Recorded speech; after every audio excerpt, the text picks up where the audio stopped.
Okay, everybody, it's me, Gregory Mannarino. It is still Wednesday, August 4th, 2021. Well, we have a lot to talk about, as usual. The freak show, the markets, and everything else. So let's do that. So the stock market today, no surprise to you. I explained this to you earlier this morning when I did my video that there was not a great setup for the market with regard to the 10-year yield cratering, crude oil taking a hit. I mean, two of the four keys to this market were missing. So if those keys were missing, well, what would you expect? Stocks to fall, period, the end. So Dow Jones Industrial Average fell. The NASDAQ actually put on a gain fractional. The S&P 500, which hit a record high yesterday, pulled back as well. Okay, but the real story isn't what the stock market did today. It's what the 10-year yield did, falling. Okay, we actually went up from this morning. It's 1.14. Last I looked at it, 1.16. Okay, nothing dramatic here. I would not be surprised, like I said earlier, to see that fall further here. The whole yield curve is flattening out. And that's something else we need to talk about in a little bit. I have some stuff I wrote down here. The dollar did gain in strength today. So there's another key we lost. And the market only sold off a little bit with regard to the Dow and the S&P. Nothing major going on here, even in the face of what we heard from the Fed today. The second in command opened his pie hole and had a few things to say, and the market's going to laugh it off. I'm laughing it off. As a matter of fact, I was rolling on the floor earlier. I really was. We'll talk about that in a minute here. So on the back of the market, finishing mixed, like I just covered for you. Cryptocurrencies catching a nice bid today.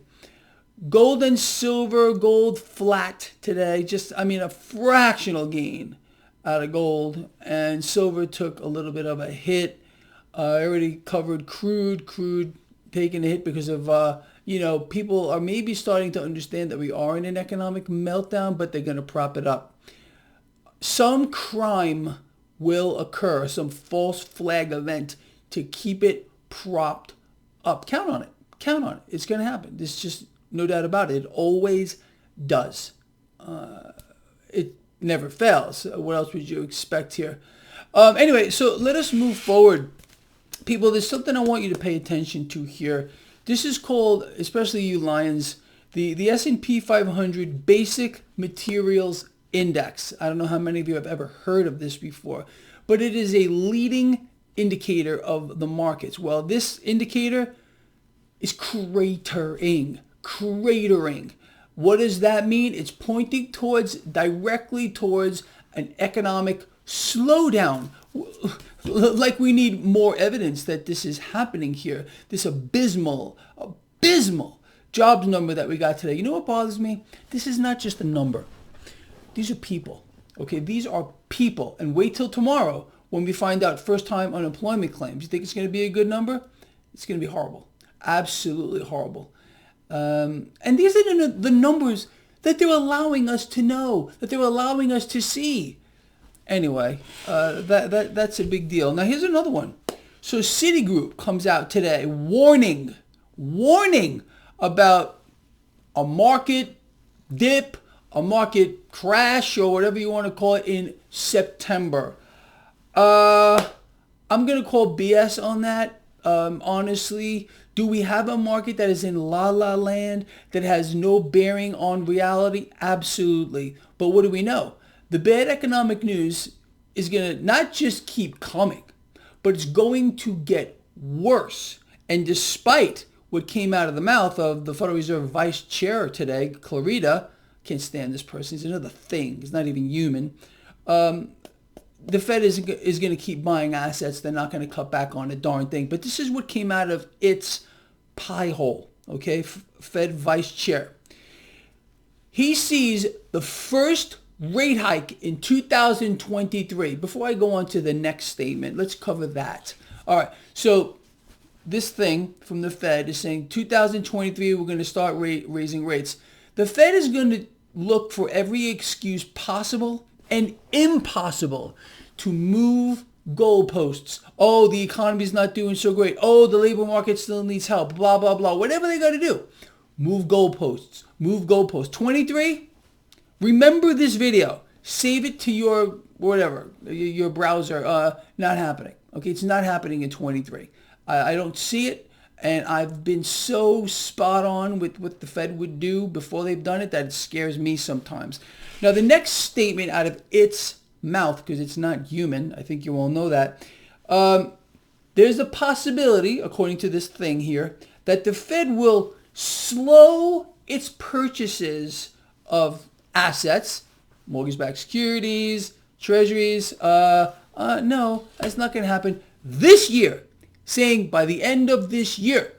Now, in the face of what you and I are well aware of, again, we have an economy in free fall, debts and deficits hyper-ballooning, a middle class that's being systematically exterminated by design. And this system, the way it's all set up, it's a mechanism to create this. I mean, to inflate the debt, to, eliminate the middle class. I don't know another way to put this.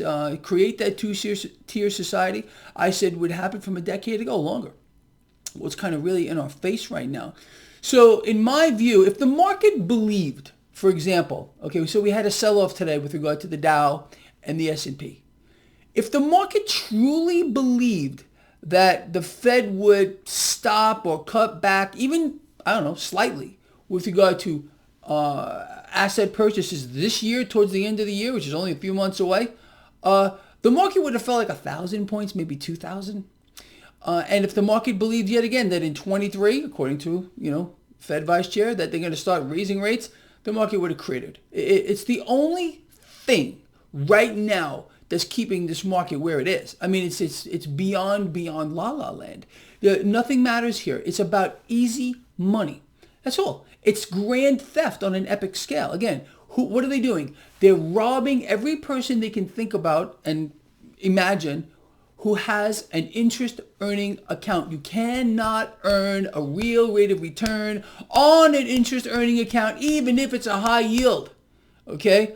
It's just not happening. You are losing purchasing power. Every day you keep a single dollar in a savings account or an interest-earning account. You're not earning anything. Okay? You're losing purchasing power, period. And that has inflated a stock market bubble.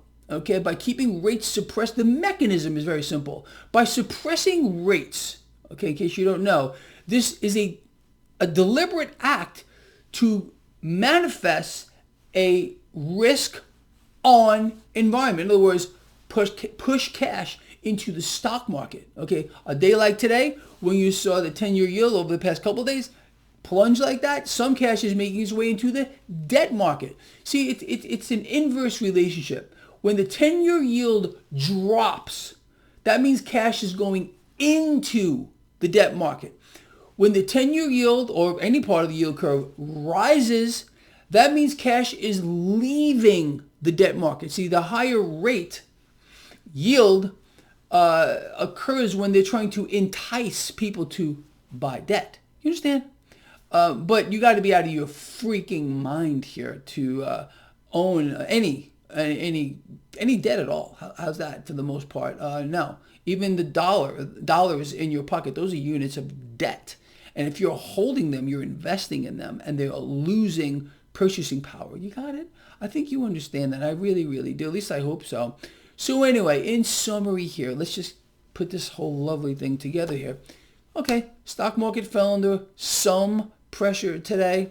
Nothing major. NASDAQ finished positive despite the cratering 10-year yield, crude oil getting hit, the dollar turning around, and statements out of the Federal Reserve Vice Chair. They're bringing out the big guns now, not just the little, peon president creatures. You understand? They got to resort to, I don't know, whatever they got to resort to. The bigger gun out here to maybe convince the market, and the market's not convinced. I'm not convinced. Are you convinced? Are you convinced that in the face of everything that we're seeing here, the economic meltdown that we are in, the continuing round after round of bad economic news, you're going to tell me that the Fed is going to all of a sudden stop buying assets, which is their goal? Their goal is to inflate. You have to understand. See, the main thing that the mainstream media is not telling you, and you will not know, they will not allow you to know, is the Fed's goal since their inception has been to, well, eventually become the lender and buyer of last resort, and that means they have to hyperinflate their balance sheet. They have to own it all. You understand? That's what they are doing. And it's a deliberate act. And everything around you right now is a byproduct of what the Federal Reserve is doing. They are a criminal organization. They are public enemy number one. All right, people, I'm out of here. Love you a lot. I hope this video has been entertaining or enlightening or something. Please share the video. Get it out there as far and wide as you possibly can. Hey, do me a favor while you're here. I was on the phone with GoDaddy like all day. I was having problems with my website. There is a link to my website in the description of this video.